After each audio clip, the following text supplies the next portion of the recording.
pertama, kalau teman-teman mau berdoa, sebut nama Allah sesuai dengan hajat kebutuhan kita. Itu yang disebut dengan Al-Asma'ul Husna. Di Asma'ul Husna itu bukan nama-nama indah yang sekedar dihafal, bukan. Tapi nama yang diberikan oleh Allah sesuai dengan kebutuhan hidup kita. Dalilnya Quran surah ke-17 ayat 110. Ya, paling kanan sebelah atas di mushaf, ke pertengahan. Ya, kata Allah, "Qulidhu Allah." Jika Anda punya persoalan, sebut nama Allah. Allah, Awir Rahman atau Ar-Rahman. Ayyamma tad'u, tapi kalau Anda ingin spesifik meminta, falahul asma'ul husna. Pilih nama Allah, ia punya nama-nama yang indah sesuai kebutuhan kita.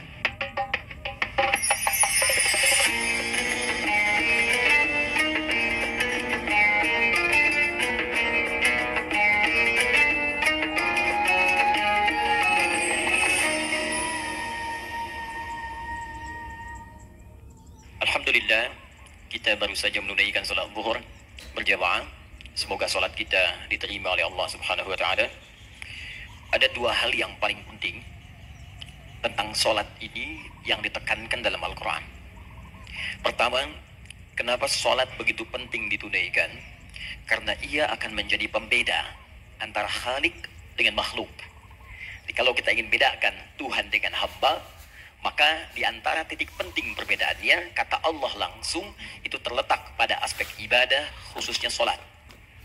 Karena itu ketika Nabi Musa alaihi salam berkenan kemudian langsung diperintahkan oleh Allah, sehingga disebut dengan kalimullah yang diajak bicara, dan diperkenalkan tentang esensi ketuhanan Allah, maka disebutkan perintah langsung oleh Allah untuk menyembahnya dalam bentuk sholat.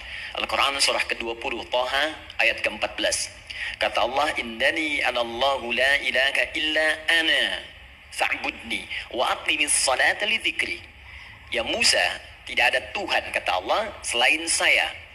Ya, maka jika engkau telah tahu saya Tuhan, bedanya Tuhan dengan makhluk, fa'budni, maka kewajiban engkau sebagai makhluk menyembah saya. Bagaimana caranya ya Allah, kata Musa? Kata Allah, "Wa aqimis salata," rahmatullah. "Wa aqimis salata li dzikri." Maka cara menyembahku itu adalah dengan salat. Karena itu semua nabi dan rasul, bahkan sebelum Nabi Muhammad SAW, diperintahkan oleh Allah untuk mengajak umatnya seluruhnya untuk sholat. Ya, Nabi Isa alaihissalam sholat. Anda buka Quran surah 19 Maryam ayat 31 sampai 33. Nabi Ismail alaihissalam, ya kakeknya Nabi ke-29, sholat. Bahkan meminta keluarganya sholat. Quran surah ke-19 ayat 55. Wa kana ya'muru ahlahu bis sholat. Nabi Zakaria, saudaranya Imran, sholat. Quran surah ketiga, ya, ayat ke-38 sampai dengan 39. Jadi, kalau kita urutkan dari Nabi Muhammad SAW sampai Nabi Adam AS, semua menunaikan sholat kepada Allah Subhanahu wa taala. Nanti dalil singkatnya dari Quran surah keempat ayat 163, paling kiri sebelah atas di mushaf. "Inna auhayna ilaika kama auhayna ila Nuh wan nabiyyin min ba'di." Muhammad, apa yang kami telah wahyukan kepadamu sudah pernah pula kami sampaikan kepada Nuh alaihissalam dan nabi-nabi setelahnya. Kenapa tidak disebutkan Adam sebelumnya? Karena Adam itu nabi, bukan rasul. Nabi diberikan risalah untuk pribadi dan kalangan dekatnya. Rasul diberikan risalah, tugas untuk mengajak umat. Kenapa Nabi Adam bukan rasul? Karena zaman Nabi Adam belum ada umat. Siapa yang mau diajak? Ini bagian pertama. Jadi kalau kita hari ini masih mendapat kesempatan sholat, alhamdulillah, ini artinya sampai hari ini kita masih benar-benar manusia. Dan kalau ada orang yang kemudian tidak mau beribadah apalagi salat, terkhusus ketika dia beriman, maka penting dipertanyakan, masihkah ada iman dalam dirinya?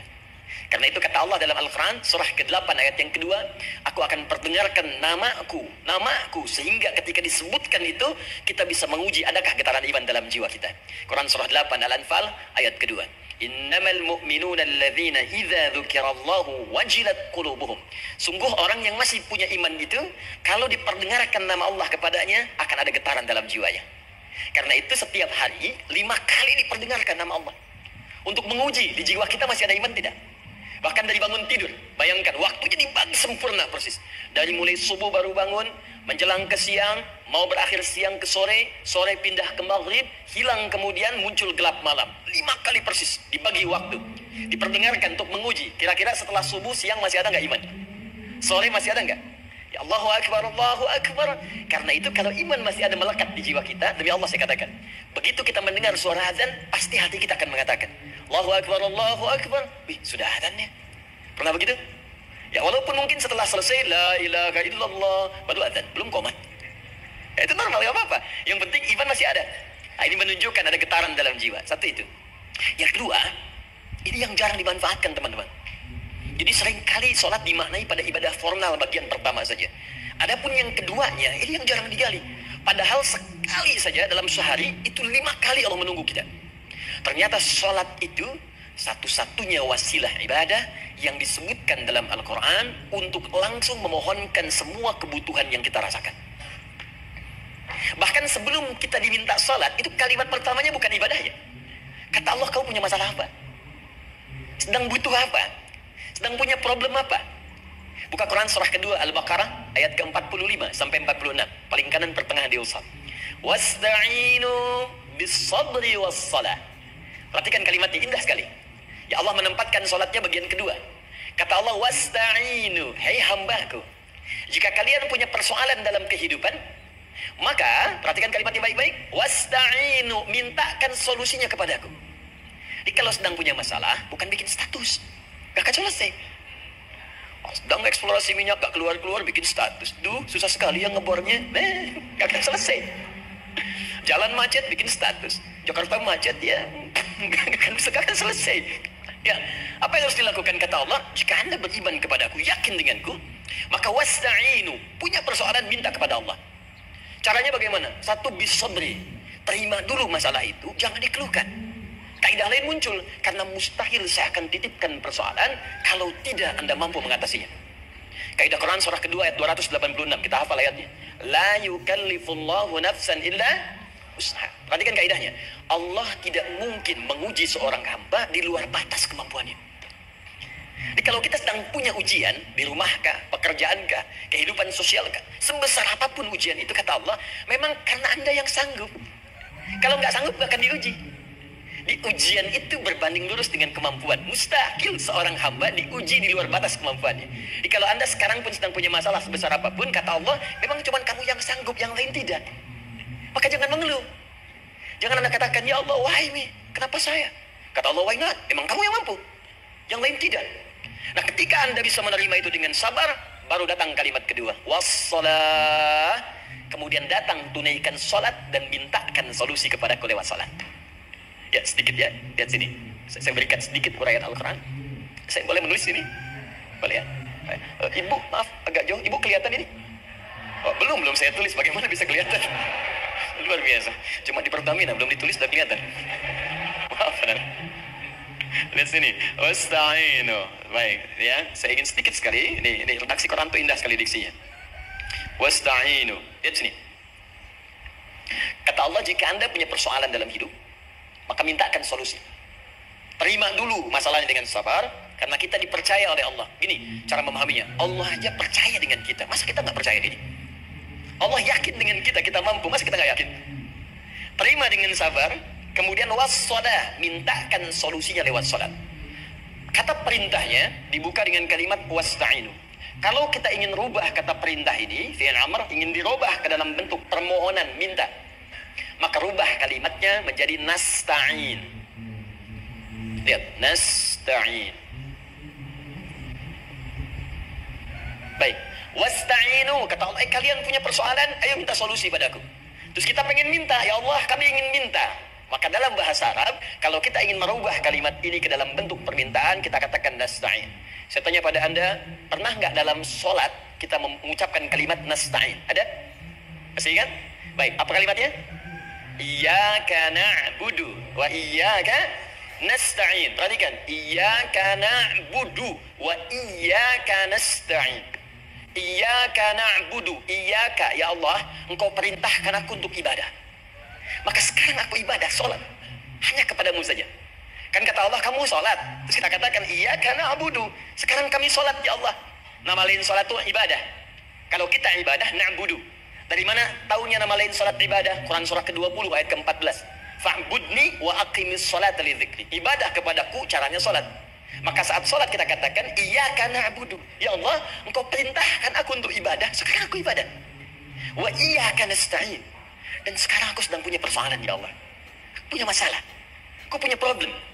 Dan aku yakin hanya engkau yang pasti akan menyelesaikannya. Ketika anda mengatakan iyyaka nasta'in, perhatikan hadis qudsinya. Hadisnya qudsi. Ya, Al-Imam Al-Bukhari meriwayatkan, Imam Muslim meriwayatkan, An-Nasai meriwayatkan dari sahabat Abu Hurairah radhiyallahu taala anhu. Ada lagi yang dari sahabatnya Anas bin Malik. Perhatikan kalimatnya. Idza qala al-'abdu iyyaka na'budu wa iyyaka nasta'in, jika hambaku dalam salatnya benar membacanya, benar dari awal salatnya sampai dengan kalimat iyyaka na'budu wa iyyaka nasta'in, ya Allah, sekarang aku ibadah kepadamu dan sekarang aku punya persoalan. Aku mohonkan solusi darimu. Kata Allah, hadza baini wa baina 'abdi. Ini perjanjian antara aku dengan hambaku. Wali 'abdi, hadis qudsi, wali 'abdi, kalau hambaku benar salatnya sampai kalimat ini, masa'ala, apapun yang dia minta sekarang aku akan kabulkan. Aku akan kabulkan.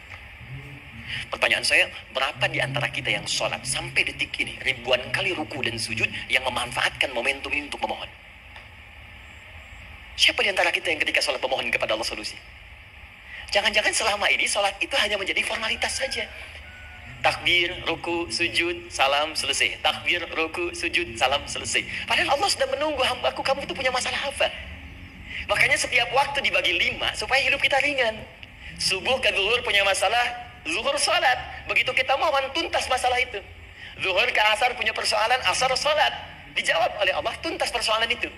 Karena itu semua nabi dan rasul, bahkan orang soleh, ketika punya persoalan dalam hidupnya, even itu hanya menulis karya ilmiah, maka mereka akan memulai dengan sholat dan minta kepada Allah Subhanahu Wa Taala. Teman-teman kenal Nabi Zakaria? Bagus. Baik, di sana belum tulis, sudah kelihatan. Sini kenal Nabi Zakaria, alhamdulillah. Tapi nggak apa-apa. Saya ke Sukabumi, Pak. Ada yang kenal Fir'aun? Kenal Fir'aun, kenal. Bagus. Baik, Sukabumi hubun dunia, suka itu hubun, bumi itu dunia. Baik, teman-teman, Nabi Zakaria itu diuji oleh Allah. Maaf, belum punya keturunan. Dan semua nabi punya ujian. Jadi jangankan kita, nabi aja yang jelas surganya punya ujian. Ya, Anda pernah sakit, Nabi Ayub sakitnya lebih parah dari kita. Ya, Anda di keluarga belum ada keturunan, Nabi Zakaria pernah lebih daripada kita. Sampai rambutnya memutih, fisiknya sudah letih, dan menurut medis, maaf sekali, istrinya divonis tidak mungkin punya keturunan, monofus dan mandul, mustahil. Secara klinis, gak mungkin. Secara medis, tidak mungkin. Maka Allah tunjukkan satu isyarat yang sangat luar biasa. Jika Anda mendapati situasi, makhluk mengatakan ini mustahil dan sudah angkat tangan, ini tanda pertama dari Allah, langsung tinggalkan pendapat manusia, langsung memohon kepada Allah. Maka turunlah beritanya di Quran surah ketiga, Ali Imran, ayat 38-39. Paling kanan sebelah atas di mushaf. Sekarang perhatikan kalimatnya, saya mau sambungkan dengan Al-Fatihah tadi. Hunalika da'a Zakaria rabbah. Di mihrabnya Nabi Zakaria solat bermohon kepada Allah. Qala rabbi habli min ladunka dzurriyyatan thayyibah. Kemudian ia berdoa, Rabbi habli, ya Allah yang maha memberi tanpa batas. Ini adab pertama, kalau teman-teman mau berdoa, sebut nama Allah sesuai dengan hajat kebutuhan kita. Itu yang disebut dengan al-asma'ul husna. Di asma'ul husna itu bukan nama-nama indah yang sekedar dihafal, bukan. Tapi nama yang diberikan oleh Allah sesuai dengan kebutuhan hidup kita. Dalilnya Quran surah ke-17 ayat 110. Ya, paling kanan sebelah atas di mushaf, ke pertengahan. Ya, kata Allah, Qulid Allah. Jika Anda punya persoalan, sebut nama Allah. Allah, Awir Rahman atau Ar-Rahman. Ayyamma tad'u, tapi kalau Anda ingin spesifik meminta, falahul asma'ul husna. Pilih nama Allah, ia punya nama-nama yang indah sesuai kebutuhan kita. Jadi kalau teman-teman misalnya minta kelancaran rezeki, sebut ya Allah ya Razzaq. Anak mau ujian, ya Allah ya Al-Alim. Di proyek misalnya ada hambatan, ada gangguan, ya Allah ya Al-Jabbar ya Al-Malik. Ingin mudah mengatasi ujian, ya Allah ya Sabar. Minta. Ya, jangan semuanya disebutkan, nanti jadi beban. Ya Allahumma ya Rahman ya Al-Malik ya Al-Quddus ya Sabar, gitu kan? Yang tadinya nggak punya masalah jadi macam punya masalah, gitu kan? Pilih salah satu. Nah, jika Anda ingin memohon pada satu hal yang mustahil menurut manusia, maka minta dengan menyebut nama Allah yang memberi tanpa batas, mustahil di dalamnya. Nama Allah tersebut namanya Wahhab. Wahhab. Ya Allah, ya Wahhab. Al-Wahhab. Kalau kita rubah dalam bentuk permintaan, maka singkat kalimatnya dengan hab. Hab. Untuk sendiri habli, untuk banyakkan hablana. Rabbana hablana min azwajina wa dzurriyyatina qurrata a'yun. Nabi Zakaria minta karena sendiri yang mengalami situasi itu, maka beliau katakan, Rabbi habli, ya Allah habli min ladunka, ya Allah yang tak punya batas dalam pemberian. Mereka mengatakan aku tak akan punya keturunan. Mereka mengatakan mustahil aku punya anak. Dan aku yakin kau memberi batas tanpa memberikan pemberian tanpa batas. Aku mohon darimu saja. Darimu saja. Dzurriyyatan thayyibah, keturunan-keturunan terbaik. Innaka sami'ud du'a. Engkau pasti mendengar doa saya. Kalau pada yang maha memohon saja, maha mendengar saja tidak mengabulkan, lantas kepada siapa lagi aku mesti minta? Tapi poinnya bukan itu. Poinnya adalah, ini disampaikan oleh Nabi Zakaria dalam keadaan sedang sholat. Masih berdiri dalam sholatnya. Dalam bahasa Arab, berdiri disebut dengan qa'imun. Qa'im. Berdiri. Sedang sholat disebut dengan yusalli. Perhatikan ayat 39-nya. Fanadathul malaikatu wa huwa qa'imun yusalli fil mihrab. Maka seketika ketika doanya selesai dipanjatkan, sholatnya belum selesai. Doanya selesai dipanjatkan, seketika datang malaikat menyampaikan, kamu dapat kabar gembira, Anda akan punya anak, bahkan namanya langsung diberikan oleh Allah, Yahya, artinya hidup. Yang mustahil menurut manusia, lahir dari rahim seorang perempuan yang divonis monofos dan mandul, kata Allah, bagiku yang gak ada yang mustahil. Jadi dan hidup dia. Kapan itu terjadi? Masih sholat dan belum selesai dalam sholatnya, dalam keadaan berdiri. Sekarang saya tanya Anda, kita membaca iyyaka na'budu wa iyyaka nasta'in dalam keadaan ruku atau sujud? Sujud. Berdiri. Berdiri teman-teman. Betul kan? Dalam keadaan berdiri saat baca Al-Fatihah. Iyyaka na'budu wa saat kita mengatakan wa iyyaka nasta'in, Allah balik bertanya, apa yang kamu butuhkan? Nabi Zakaria itu sholat dulu baru minta. Kita umat Nabi Muhammad karena keutamaan nabinya sebelum sholat dan ditunggu. Butuh apa? Meminta apa? Karena itu, saya ingin katakan, ayo manfaatkan momentum sholat ini. Jangan sekedar kita kemudian tunaikan formalitas, tapi kita tidak mendapatkan keuntungannya. Ayo, semuanya, dari mulai takbir sudah ada doa, ruku ada doa, bahkan sujud kita bisa perbanyak dalam bahasa hati kita untuk memohon kepada Allah Subhanahu Wa Taala. Jelas sampai di sini? Baik, mudah-mudahan insya Allah doa kita dikabulkan oleh Allah Subhanahu Wa Taala. Ini baru mukaddimah, kita belum mulai, ini pengantar. Tema kita hari ini tentang Al-Quran. Dan mudah-mudahan kita diberikan insya Allah kelancaran untuk bahasan kita. Dan topik ini insya Allah akan memberikan banyak manfaat dari apa yang kita kerjakan dalam keseharian kita. Saya mohon izin untuk melambatkan bacaan karena tadi hanya mengantarkan saja. Teman-teman, kenapa mesti Al-Quran? Apa esensi Al-Quran? Dan kenapa Al-Quran diwahyukan pada Nabi Muhammad SAW? Apakah khusus untuk sekedar dibaca? Atau ada satu nilai yang sangat penting yang justru itu mengandung nilai mukjizat yang paling dalam dari Al-Quran? Yuk kita mulai dengan Al-Quran surah kedua Al-Baqarah ayat ke-38, paling kanan sebelah atas. Disambungkan dengan Quran surah kedua ayat 185, paling kiri pertengahan di mushaf. Quran surah kedua ayat 38 dengan Quran surah kedua ayat 185. Saya mulai dari kisah Nabi Adam, saya pelan-pelan. Nabi Adam saat diciptakan oleh Allah, kemudian diberikan informasi bahwa beliau akan bertugas di bumi, beraktivitas di bumi. Disampaikan di Quran surah kedua ayat 30, paling kiri sebelah atas. Wa idh qala rabbuka lil malaikati inni ja'ilun fil ardi khalifah. Kata Allah, dan pelajari, ingat ketika kami menyampaikan pada para malaikat, kami akan menugaskan satu makhluk, manusia, namanya Adam, di bumi tugasnya. Untuk menjalani hidup di bumi. Nah, secara singkat, setelah Nabi Adam turun ke bumi di awal masa bersama Sayyidah Hawa, ya alaihi wassalam, maka ternyata bersamaan dengan turunnya Adam dan Hawa ke bumi itu, mereka berdua dibekali petunjuk. Yang dengan petunjuk itu, ini yang dahsyat. Allah jamin semua aktivitas hidupnya dari mulai yang sederhana sampai yang kompleks, pasti jika diikuti petunjuk ini, dia akan senang menjalaninya dan akan tenang mendapatkan hasilnya. Ya, perhatikan kalimatnya. Quran surah kedua ayat 38. Fokus. Qulna ihbitu minha jami'a. Kata Allah, sekarang tiba saatnya Adam, Hawa, turun kalian ke bumi. Kalau setan kita tinggalkan aja ya. Ini kita bahas Adam dulu. Turun kalian semua ke bumi. Fa imma ya'tiyannakum minni huda. Maka nanti sejak kalian tiba di bumi itu, aku akan turunkan satu petunjuk disebut dengan hudan namanya. Hudan. Fokus.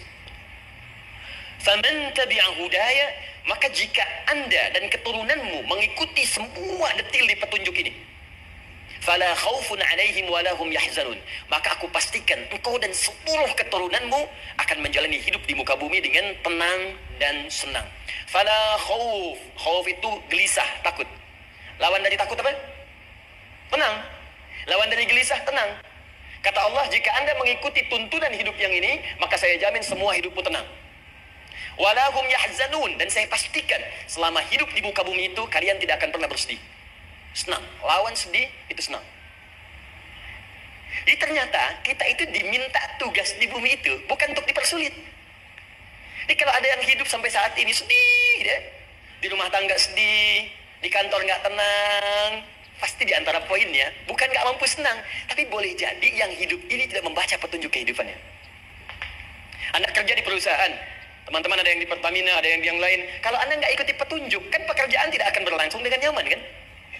Kalau Anda nggak ikuti aturannya, bagaimana bisa mengerjakan petunjuk itu dengan nyaman? Maka apalagi hidup yang kompleks, kata Allah, sejak Adam saya turunkan, sudah ada petunjuk kehidupan, saya namakan dengan hudan. Anda ikuti petunjuk ini, maka langsung jaminan dari Allah, semua yang Anda jalani dalam hidup, pasti saya jamin senang dan tenang. Petunjuk itu disebut apa? Hudan. Nah, agak cepat.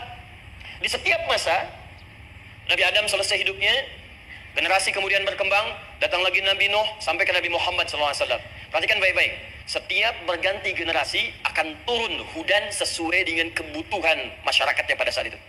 Baik, Nabi Musa menerima kitab apa namanya? Nabi Musa Taurat. Taurat disebut hudan dalam Al-Quran. Muncul Nabi Musa, kitabnya disebut Taurat. Perhatikan baik-baik.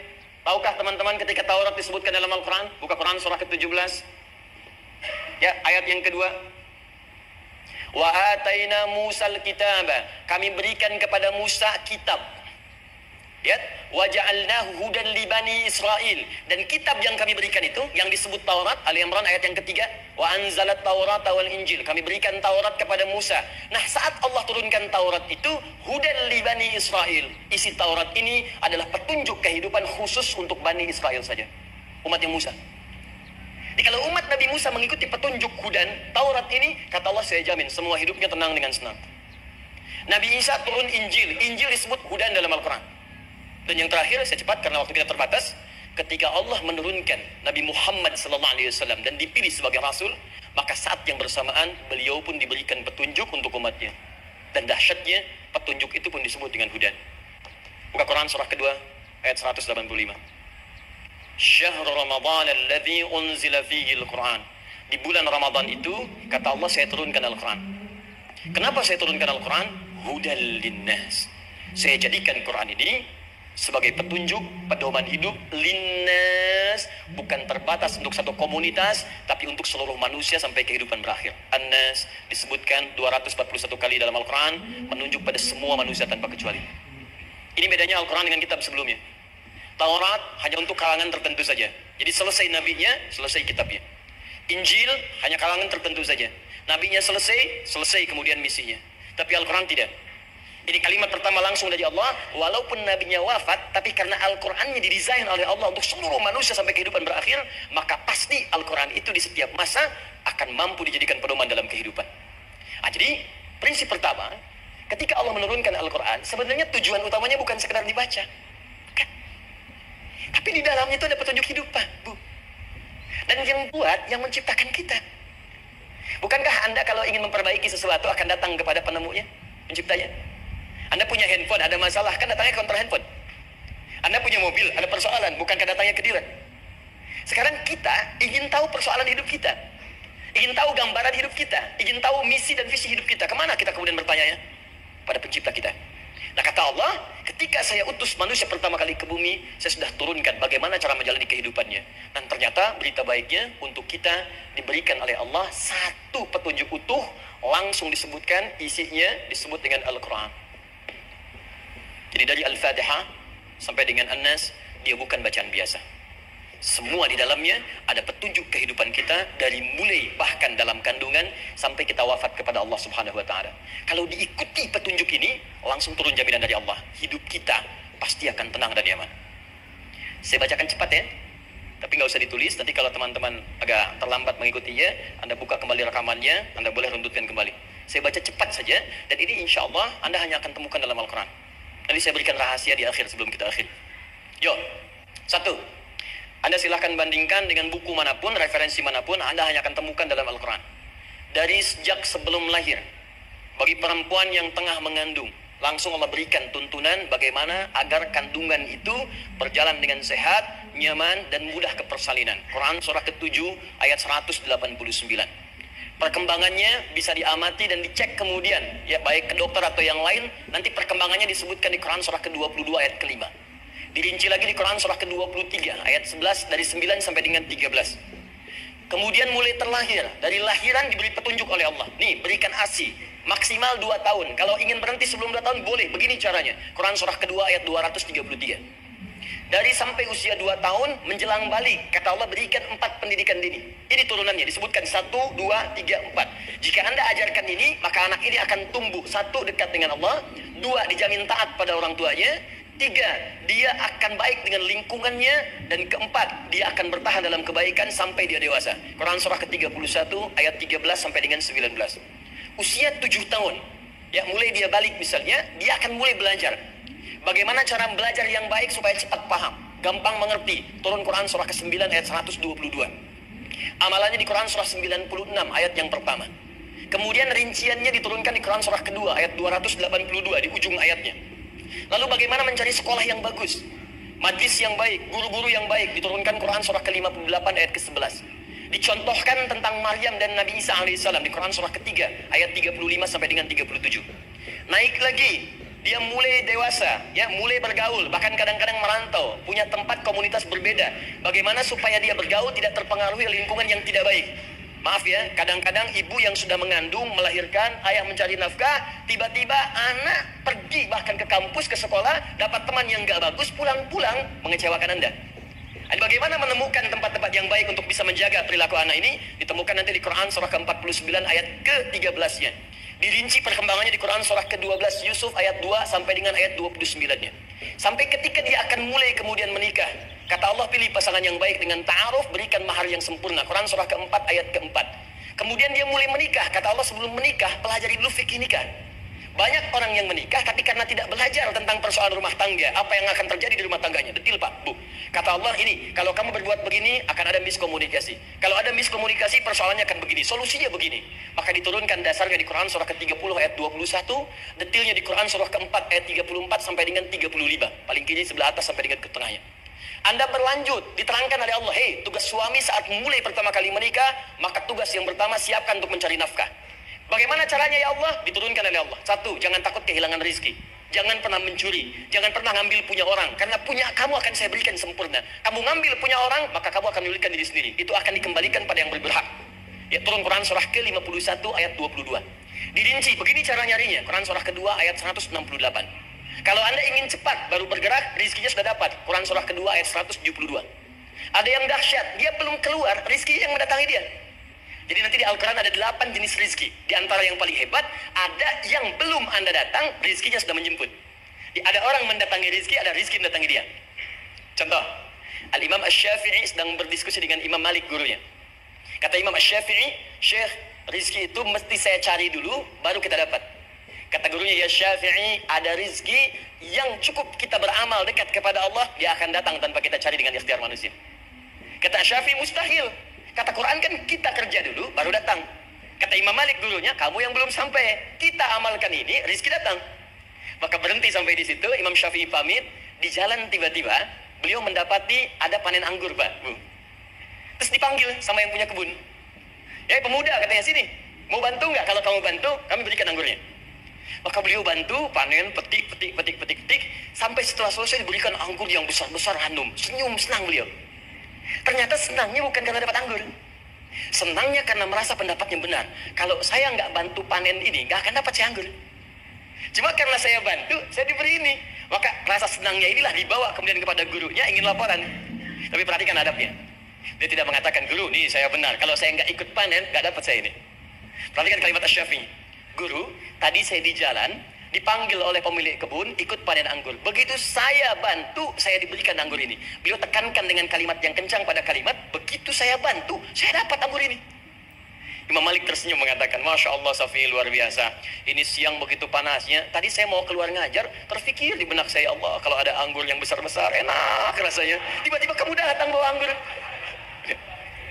Ini Imam Syafi'i kerja dapat sesuatu, Imam Malik terfikir sesuatu datang rezeki. Itu ada di Quran surah ke-7, teman-teman, ayat ke-96, paling kanan sebelah atas di mushafnya. Baik, teruskan dulu. Ya, Anda dalam mencari kerja, ingat, kalau Allah yang sampaikan pasti terjadi. Jangan dikira mudah. Kata Allah akan ada persaingan, akan ada kadang-kadang singgungan, akan ada tantangan, maka mulai petakan tantangan apa yang akan Anda lalui saat Anda mulai mencari nafkah itu. Maka turun Quran surah kedua ayat 214, paling kanan sebelah bawah.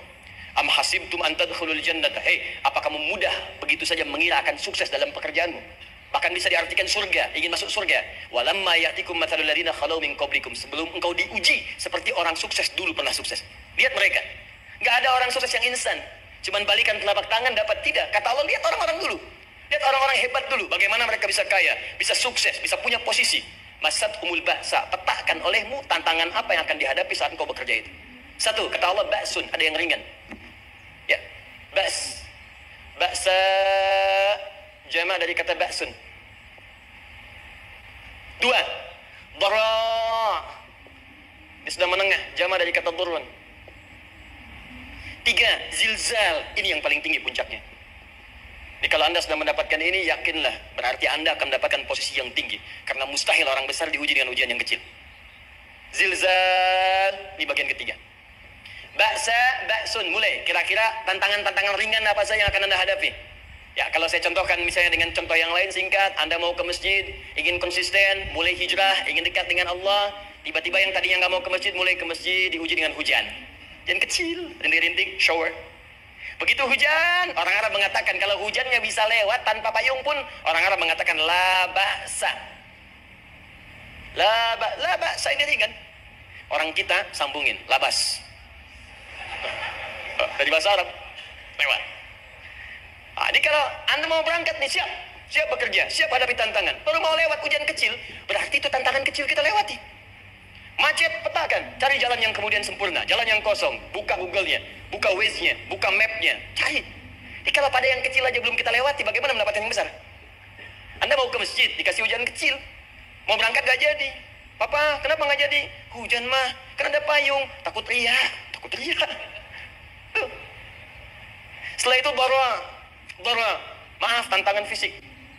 Kadang-kadang mulai ke fisik, mulai mengganggu. Ya, maaf, dirincikan kemudian oleh Al-Quran. Turun Quran surah ke-21 ayat 87 sampai 88, kisah Nabi Yunus alaihissalam. Yunus beraktivitas, bekerja, bukan berarti nggak ada tantangan.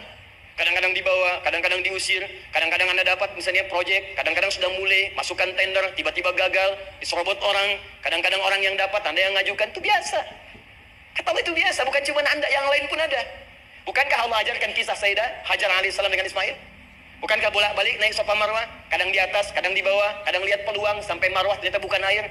Terkadang Anda yang bekerja, tim yang lain yang mendapatkan karena kerja keras Anda, bisa jadi terjadi. Bukankah yang kerja keras Hajar yang dapat Ismail? Mungkin Anda yang konsep, yang dapat minyaknya orang lain. Mungkin Anda yang kerja, kan yang suksesnya teman Anda, gak ada masalah. Dan itu kemudian akan bermanfaat bagi Anda. Tidak mungkin setiap keringat yang keluar dari diri kita mustahil, kecuali akan melahirkan manfaat yang kembali pada diri kita. Tantangan. Tapi yang paling dahsyat, ini yang gak ditemukan. Di sebagian referensi yang kita baca. Ketika Allah menjelaskan semua tahapan-tahapan tantangan ini, sampai ke puncaknya zilzal.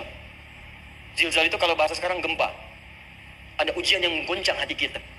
Ketika Anda kerjakan, ya Allah, tantangannya dahsyat. Kenapa mesti saya, ya Allah? Kok gak selesai-selesai, ya Allah? Itu wajar, teman-teman, itu biasa.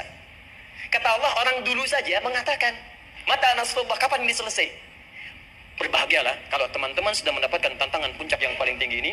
Ini artinya Allah sedang mempersiapkan Anda menjadi orang besar di kemudian hari. Dan cara mengatasinya diturunkan Quran surah ketiga ayat 142, paling kiri sebelah atas. Perhatikan dahsyatnya. Yang pertama diterangkan tantangannya, yang kedua dijelaskan cara mengatasinya.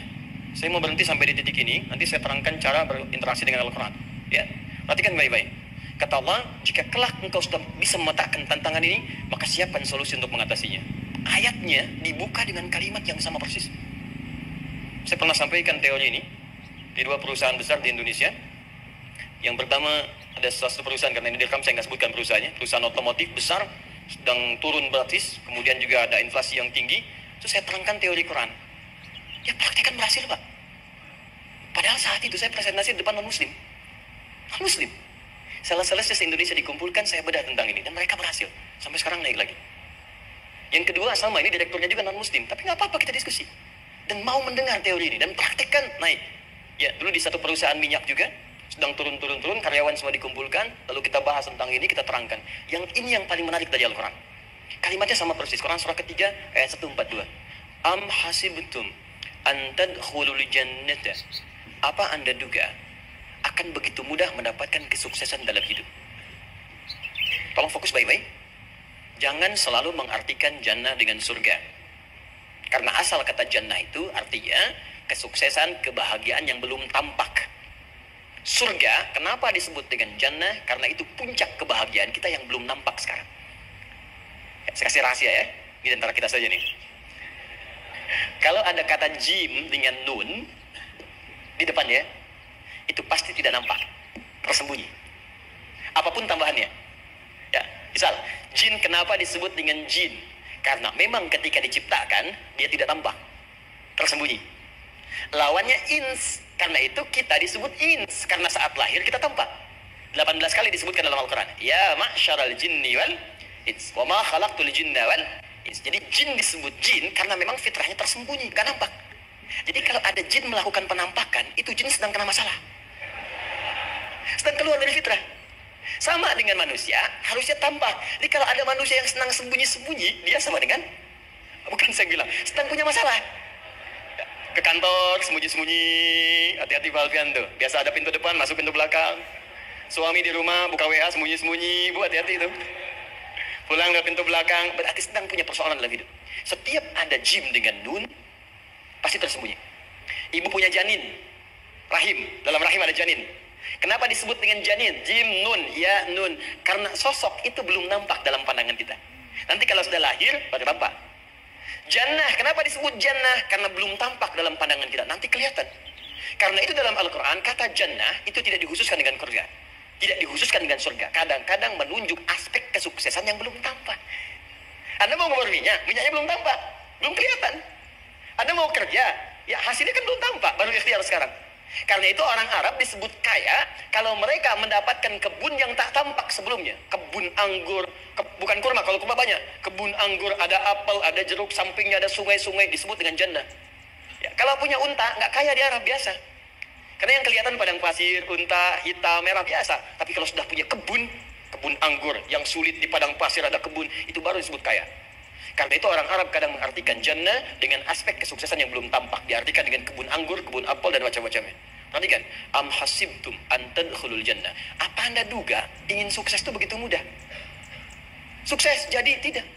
Walamma ya'lamillahu alladhina jahadu minkum wa ya'lamas sabirin. Perhatikan baik-baik. Sebelum Allah memastikan pada diri Anda terdapat dua hal yang paling utama untuk mengatasi tantangan tadi. Satu, jahadu. Kesungguhan, serius. Jadi kalau mau sukses, mesti serius. Kerja serius, cintai pekerjaan Anda. Ya, belajar anak-anak serius, pastikan belajar dengan serius. Jangan cuma anak-anak duduk paling belakang, nggak pernah nanya, kadang ngantuk, pulang, ujian, besoknya mau ujian, baru belajar. Ya, sistem SKS, sistem kebut. Ya, kadang-kadang sejam, Bu, Pak. Saya pernah ada orang di luar ngadu waktu di Libya, Ustaz, gimana ini orang Indonesia? Kenapa? Saya belajar 3 bulan, besok mau ujian. Teman antum orang Indonesia pinjam catatan saya baru semalam, dia dapat 8, saya 7,5. Saya bilang, Anda belum tahu sih sama SKS itu. Baik, ya. Tapi itu bukan solusi. Begitu ujian selesai, ilmu lupa. Itu poinnya. Jadi kalau hanya sekedar ilmu dipakai untuk ujian, pada prakteknya nggak akan terpakai. Ini banyak anak sekolah sekarang hanya belajar untuk ujian saja. Padahal kalau dipraktekkan, kadang kaitan dengan agama tinggi, Bu, Pak. Fisika itu dengan agama itu tinggi.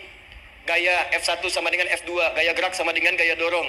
Gaya sedikit, maka keluarnya sedikit. Pukul kencang, bunyinya kencang. Imannya kalau kuat, amalan jadi banyak. Iman sedikit, amal pun sedikit. F berbanding lurus dengan P, hukum Pascal. Gaya berbanding lurus dengan tekanan. Masuk bab akhlak. Makin banyak gaya, makin banyak tertekan. Nah itulah. Gaji 5 juta, gaya 10 juta, kan? Ini serius. Serius. Di divisi apapun Anda, saya 3 sepekan lalu lah. Takziah ke tempatnya yang Habibie, terus diminta tausiah di sana. Dan saya perhatikan beliau termasuk yang paling serius ketika diberikan tugas apapun. Gak pernah diberikan amanah kecuali mencintai pekerjaan itu. Yang Habibie demikian. Jadi orang sukses itu serius. Tapi keseriusan itu, kata Allah, petakan jadi 3 bagian lagi. Karena jahadu itu punya 3 turunan kata. 1, keseriusan merencanakan, disebut ijtihad namanya. Punya rencana. Mappingnya apa? Stepnya apa? Oke, Anda ingin kerjakan sebuah proyek, baik, proyeknya berlangsung berapa lama? Target kita apa? Jangka panjangnya, menengahnya, jangka pendeknya. Kemudian apa tantangan yang akan dihadapi di setiap tahapan-tahapannya? Selesaikan. Bahkan saking pentingnya tahap perencanaan ini ditunjukkan oleh Allah langsung lewat sholat. Teman-teman masih ingat sholat pertama yang kita kerjakan setiap hari, sholat apa namanya? Subuh. Apa artinya subuh? Tuh, ini masalahnya. Ini kata Al-Quran sendiri ya, kata Al-Quran sendiri. Nanti akan ditemukan orang yang ibadah tidak paham apa yang dikerjakan dan dilakukan dalam ibadahnya. Contoh sholat. Kata Allah akan ada orang sholat yang saat sholat tidak mengerti apa yang dia baca dan dia lakukan dalam sholatnya. Jujur tanyakan pada diri kita. Sampai detik ini, dari sekian ribuan kali ruku dan sujud, berapa persen bacaan sholat yang kita pahami? Jangan-jangan kita ruku tapi nggak ngerti yang dibaca. Sujud tak paham yang diungkapkan. Bagaimana bisa khusyuk? Mustahil. Maka kembali ke sini, kenapa sholat pertama itu disebut dengan subuh? Teman-teman, ternyata semua nama sholat dari subuh sampai isya, plus bacaan dan gerakan dari takbir sampai salam, itu bukan sekedar gerakan semata. Semua ada artinya, ada maknanya. Dan diajarkan oleh Nabi langsung. Subuh disebut dengan subuh. Ada 2 kata. 1, fajar, Quran surah ke-17 ayat 78. Inna Qur'an al-fajri kana mashhuda. Kedua, subuh di surat At-Takwir. Was-subhi idza an-naffas. Kenapa disebut fajar? Fajar itu pancaran positif, pancaran kebaikan. Jadi kalau yang baik disebut fajar, kalau yang jelek disebut fujur. Fujur ada di Quran surah 91 ayat 7 sampai 8. Wa nafsi wa ma sawwaha fa'alhamaha fujuraha wa taqwaha. Fujur itu rambatan gelombang buruk yang muncul dari nafsu. Ya, ditembuskan ke elemen tubuh kita. Misal gini. Tiba-tiba pengen marah. Ya, di tubuh kita mengatakan melotot, maka ini ada pancaran di hati kita nyambung kemudian ke mata. Ini rambatan dari sini ke mata disebut fujur namanya. Mau ke tangan pukul, masuk ke tangan. Itu rambatannya disebut fujur namanya. Ya. Yang baiknya disebut fajar. Ya, bisa. Saya ingin sholat, tiba-tiba hati mengatakan sudah azan, merambat ke kaki, cepat melangkah. Cepat wudhu. Nah, itu rambatannya disebut fajar namanya. Atau infajar. Ini pasti ada, ya. Fujur nama lainnya nafsu. Disebutkan 115 kali dalam Al-Quran. Takwa, rambatan fajar, sumbernya takwa. Disebutkan 115 kali dalam Al-Quran. Di jiwa kita ada takwa, ada nafsu. Takwa yang dorong malaikat disebutkan 88 kali dalam Al-Quran. Nafsu yang dorong setan disebutkan sama 88 kali. Di setiap Anda akan mengerjakan satu hal, pasti akan yang mendorong pada yang baik, akan mencegah dari yang baik itu nafsu. Pasti itu. Pak Alfian mau tanda tangan proyek. Tiba-tiba disodorkan, Pak, ini Pak. Kok begini proyeknya? Perbaiki, karena ada yang nggak beres. Tapi fee-nya lumayan Pak, 1 miliar. Nggak bisa, jiwa takwa mengatakan jangan terima Pak. Bapak mengatakan maaf, ini jari tahiyat, gak akan pernah dipakai maksiat, perbaiki, datang lagi, ini Pak, kok sama? Fee-nya diperbaiki Pak, 100 miliar. Nafsunya mulai berkata, terima, takwanya bilang, jangan. Akhirnya beliau katakan, tangan tahiyat gak akan pernah dipakai maksiat, tapi tunggu, saya istiqoroh dulu. Nah, waktunya, ini salatnya disebut fajar. Kenapa disebut fajar? Karena saat kita tidur, terus dengar suara azan, Allahu Akbar, maka memancar dari iman kita rambatan untuk merespon suara itu, bangun kita untuk menunaikan sholat. Waktunya disebut subuh. Kenapa disebut subuh? Dari kata asbah. Asbah itu artinya yang siap dengan rencana. Ya, orang Islam tuh nggak ada yang bangun dari tidurnya kecuali punya rencana jelas yang akan dieksekusi di hari itu. Makanya sebelum kita bekerja mengeksekusi itu, kita datang menghadap Allah supaya Allah berikan kemudahan di setiap aktivitas kita. Coba lihat manajemen Nabi. Bukankah sebelum tidur beliau istighfar dulu? Dirinci pekerjaannya, dicatat yang akan dikerjakan besok, istighfar 70 kali, 100 kali, sehingga dengan istighfar saat tidurnya tenang. Coba kita biasakan. Ada yang baca Quran, ada yang istighfar. Kalau nggak percaya silahkan cek. Begitu Anda lakukan, tidurnya enak. Besoknya rencana itu sudah siap. Makanya ketika bangun, siap jam 7 mau kemana, jam 8 ada di mana, jam 12 kerjakan apa. Sebelum mengerjakan itu, datang kepada Allah, sujud, ya Allah, saya punya rencana ini, tolong mudahkan. Begitu caranya. Itu yang disebut dengan subuh. Nah, sekarang kembalikan, peta hidup kita mau seperti apa ke depan? Ijtihad. Yang kedua, kalau sudah jelas konsepnya, visinya sudah ada, maka jihad. Yang kedua, jihad. Jihad itu eksekusinya, aksinya, actionnya, perjuangan fisiknya. Rencananya apa? Tahajud malam nanti. Bismillah. Jam berapa? 2:30. Baik, yuk kita mulai rencanakan. Eksekusi rencananya. Bagaimana cara kita bangun 2:30? Pasang alarm. Jam berapa alarm dipasang? 3 kali. Pertama setengah 2, kedua 2 kurang seperempat, ketiga jam 2 lewat seperempat. Baik. Alarm pertama untuk mematikan alarm kedua matikan alarm ketiga. Ketiga siap-siap. Baik. Siap, bangun. Jihad. Ini penting ya, jihad itu jangan dipersempit maknanya kepada situasi peperangan saja, tidak. Banyak jihad itu luas sekali medannya. Karena jihad itu perjuangan fisik. Dan maaf sekali, dalam konteks perang pun bukan menyerang orang, tapi membela diri saat diserang. Di Islam itu bukan agama ekspansi. Cek di sejarah, nggak ada Islam menyerang. Yang ada itu membela diri saat diserang. Atau saat orang lain dizalimi dan kita diminta untuk terlibat, kita membantu. Ini bukan dalam konteks sekarang yang banyak dibincangkan, tembak orang, bom orang, nyerang orang, bukan. Itu waktu kejadian bom Tamrin itu pertama, saya di Lampung posisinya. Itu begitu meledak, keluar. Pertanyaan pertama Pak di Majelis Taklim, Ustaz, apakah bom di jalan Tamrin termasuk jihad fisabilillah? Saya bilang, Pak, sependek pengetahuan saya, jihad fisabilillah itu jihad di jalan Allah, bukan di jalan Tamrin. Kaidahnya beda. Nah, misal mencari nafkah itu jihad. Cari nafkah jihad. Quran surah keempat ayat 34 paling kiri sebelah atas. Tugas pertama ketika menikah kata Allah, rijalu qawwamuna 'alan nisa. Setiap lelaki itu diminta oleh Allah untuk mengatur bagian rumah tangganya. Jadi pemimpin di rumah tangganya. Ya bima faddalallahu ba'dahum 'ala ba'din, karena diberikan kemampuan untuk memimpin. Di pemimpin itu ada di suami. Dan ciri khas pemimpin, Bu, biasanya ciri khas pemimpin apa, Bu? Bukan tegas, bukan. Ciri khas pemimpin itu tidak mau dipimpin. Makanya kalau ada sesuatu, masukkan lewat usulan, jangan beri saran. Kalau saran susah, itu pemimpin. Baik, tapi yang paling luar biasa kata Allah, perhatikan kalimatnya indah sekali. Wa bima anfaqu min amwalihim. Saya berikan tugas untuk mencari nafkah. Ketika seorang lelaki bertugas mencari nafkah, ingat ya, konteks apapun, kalau perempuan nanti bekerja bukan nafkah poinnya. Bisa hobi, ya, bisa aktivitas, tapi nafkah kalau sudah menikah itu ada pada suami. Perempuan tidak. Kalaupun tidak dilarang perempuan bekerja, tidak. Sayyidah Aisyah mengajar, ada yang para sahabiah jadi perawat, ada yang pengajar. Banyak dulu sahabat Nabi yang perempuan mengajar. Ya kan ada pelajaran-pelajaran khusus perempuan. Ya ada bagian perawat, ada dokter. Ini kan yang ngandung perempuan, masa yang periksa laki-laki? Ya, ada bagian perempuan tertentu. Silakan bekerja boleh, tapi nafkah laki-laki. Begitu lelaki meniatkan pekerjaannya karena Allah untuk mencari nafkah, itu setiap langkahnya jihad fisabilillah. Wafat, syahid. Maaf ya, apakah selama Anda bekerja sudah diniatkan ibadah? Jangan-jangan cuma kerja aja. Kalau cuma kerja, apa bedanya Anda dengan yang belum beriman? Anda wafat juga. Kerja di gedung yang sama, berangkat menemukan kemacetan yang sama. Apa bedanya iman kita dengan yang lain? Satu, kita pasti wafat, pasti pulang. Dan kita nggak bisa pilih, ya nggak bisa pilih. Antum bisa duluan, saya belakangan mungkin. Atau ditukar, saya belakangan, Anda duluan mungkin. Atau memang saya bisa duluan, ya, duluan menyolati Anda. Oke, paham ya? Jadi ibu di rumah jihad, Bu, pada anak, perawat, mengandung tuh sudah jihad. Jadi kalau wafat dalam proses saya melahirkan atau sedang mengandung itu syahid. Itu jelas nggak ada perbedaan pendapat. Anak-anak yang sekolah niatkan ibadah, Bu, Pak. Mohon maaf ya, mesti ada bedanya. Iman kita di rumah mesti itu terpancar kepada anak-anak. Ajarkan mereka sekolah yang baik. Pilih sekolah yang mengajarkan sholat, mengajarkan baca Quran. Sekarang banyak kok. Fisikanya bagus, Qurannya bagus, kimianya bagus, sholatnya juga bagus. Cari. Kalau bisa dunianya bagus, akhirat bagus, kenapa hanya pilih dunia saja? Siapkan. Itu jihad. Terakhir, tidak mudah mengeksekusi ini, pasti ada tantangan yang ketiga, namanya mujahadah.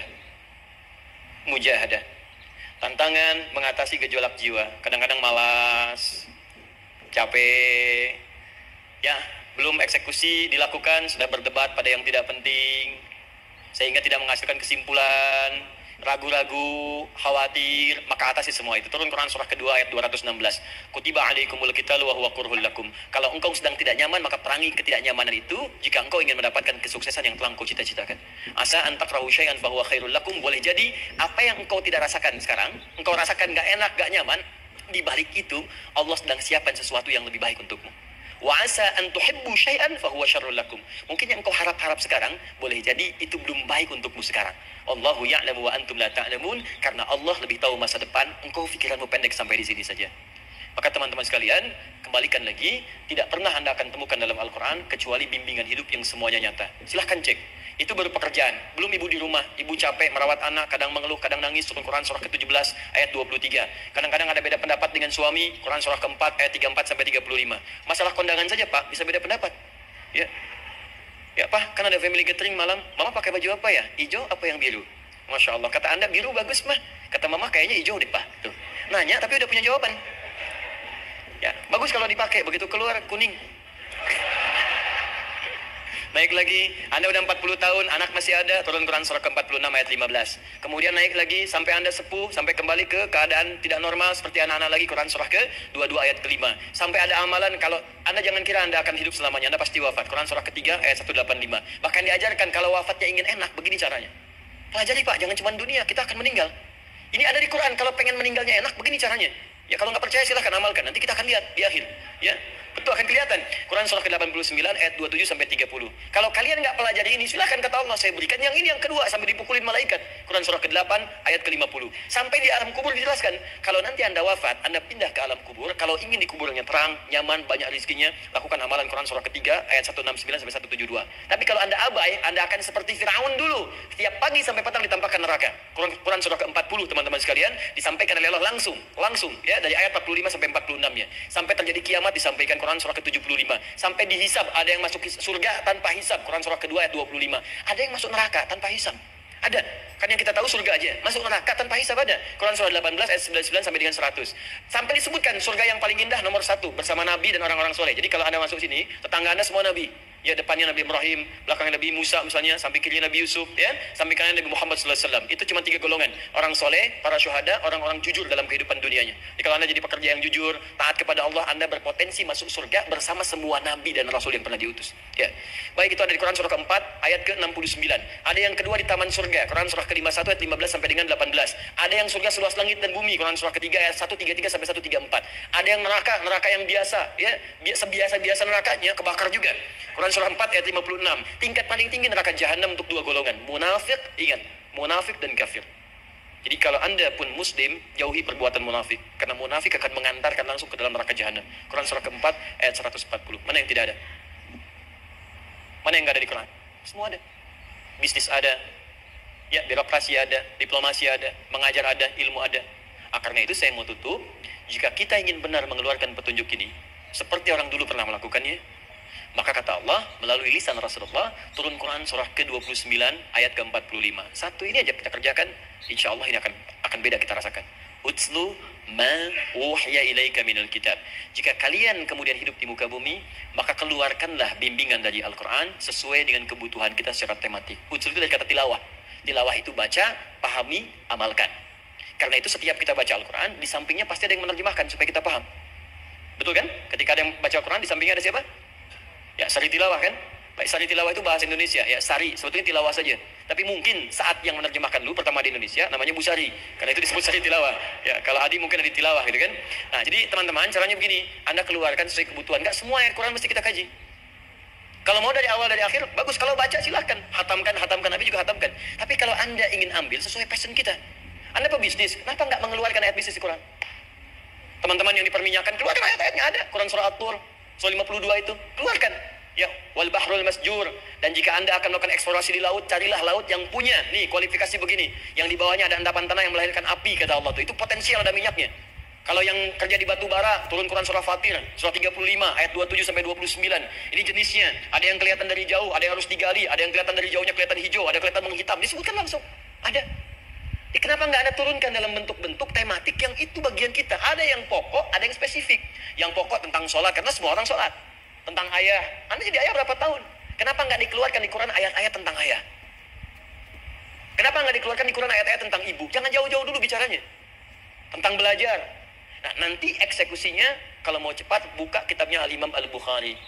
Ada kitab hadis, saya akhiri, yang dikarang oleh Al-Imam Al-Bukhari dan sangat populer. Apa nama kitabnya? Al-Jami As-Sahih Al-Musnad Al-Mukhtasar min umuri Rasulullah sallallahu alaihi wasallam wa sunanihi wa ayyami. Itu namanya. Ayo ulangi. Disingkat Sahih Al-Bukhari. Kenapa saya bacakan lengkap? Bukan karena singkatannya, tapi banyak orang sekarang baca buku, baca kitab hanya langsung ke isinya. Padahal setiap ulama ketika menuliskan judul kitabnya, itu pasti ada petunjuk di dalamnya. Kata Imam Al-Bukhari, Al-Jami As-Sahih. Kitab ini saya buat sebagai petunjuk umum miniatur kehidupan Nabi yang bisa kita ambil hikmahnya sekarang.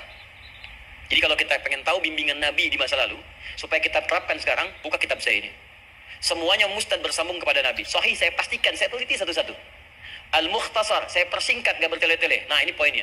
Min umuri Rasulullah SAW wa sunani wa ayyamihi. Ini semua pekerjaan Nabi selama 24 jam. Secara singkat, saya tutup, dibagi 97 pembahasan. Setiap 97 pembahasan, satu babnya itu berisi bimbingan hadis-hadis Nabi.